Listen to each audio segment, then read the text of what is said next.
Hey guys, Shu here. It's been a while since my last upload, so hope everyone's been well. But we're back in action. What we have here is a mono green deck that's kind of in your face, and this deck's literally gotten me from bronze all the way up to mythic. I think we're about mythic 90% right now, but regardless of which, this deck is pretty straightforward. It gets on the board at turn 1. And, you know, the mono black, they get on with the Phyrexian Sleeper. We're on board with the Death Bonnet Sprout. So this guy, he hits the board. And what happens is we want this guy to mill. We're working with, what, 33 creatures? What do we got over here? We have 32 creatures and 25 lands. This deck is just, it does not care. It's like balls to the wall action, right? So the Sprout comes out turn 1. Ideally, you mill creatures. And then turn 2, you either have the Galagritas and the Beast Caller. Now, what you may notice already just on the 1 to 2 curve is these guys get counters, right? And this is going to be very important when we get to turn 3, right? So ideally, turn 3, we have Kodama of the West tree. I'm going to probably bump this up to 4, but I've been experimenting between it. But regardless of which, the Kodama of the West, any creature that's modified that deals combat damage, you get to search your library for a basic land. So essentially between turn 1 through 2, we're trying to cheat for turn 3, right? And we get on the board, let's just say turn 1, turn 2, Galagrita, it's probably still a 1/1. And what happens is when you play Kodama, this gets a +1/+1. And when it swings over, it's going to basically fetch me a land. Also, a notable feature is these creatures with these counters are going to get trampled.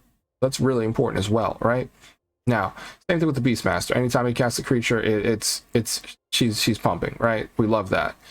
Next, we have Ramp, and we have the Ogre of Autumn, which is kind of utility. So, land from the top, and with Coven, 3 different types of attack powers, we can start just casting creatures from the top of our deck, which we love, right? Turn 4, we have the Ulvenwald Oddity.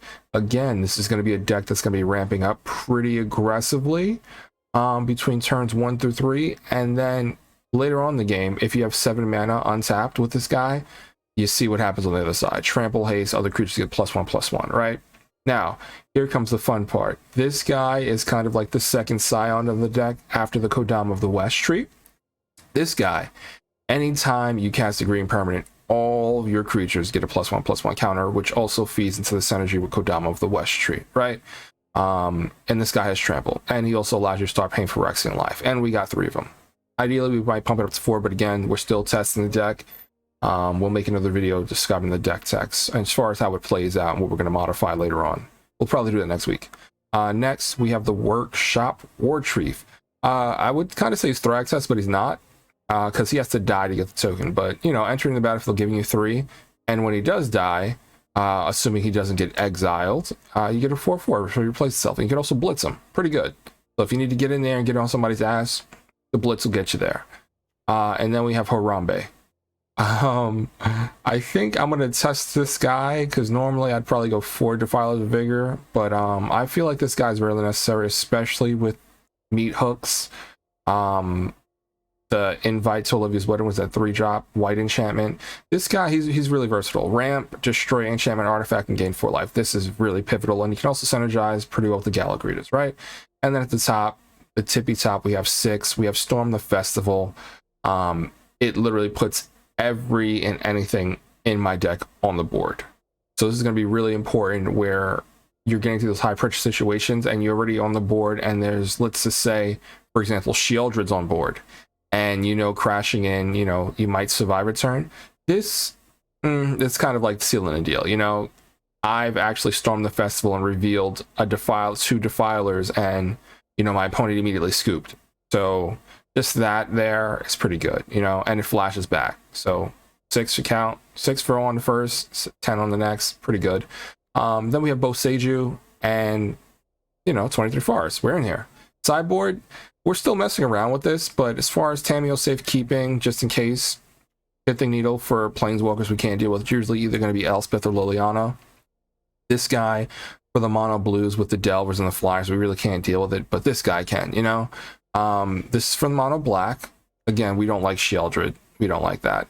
Fight cards for when you're facing the mono white or anything that might have a creature that might steal, like Brutal Cathar, just bonk it back. Again, the Llanowar Green Widow, this is proved to be pretty good. Still testing it, but I think it's warranted at least 1 or 2 in the sideboard. I have 1, and then we have Sereth. So again, you're going against decks that Jund, blue, black, anything that has targeting creatures. This is really, really good. So she just, you never attack with her. She just sits back. She's just chilling, you know?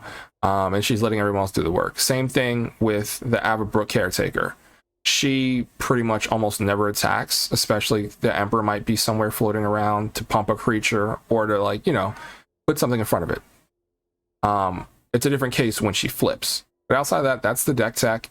And yeah, let's get into some matches.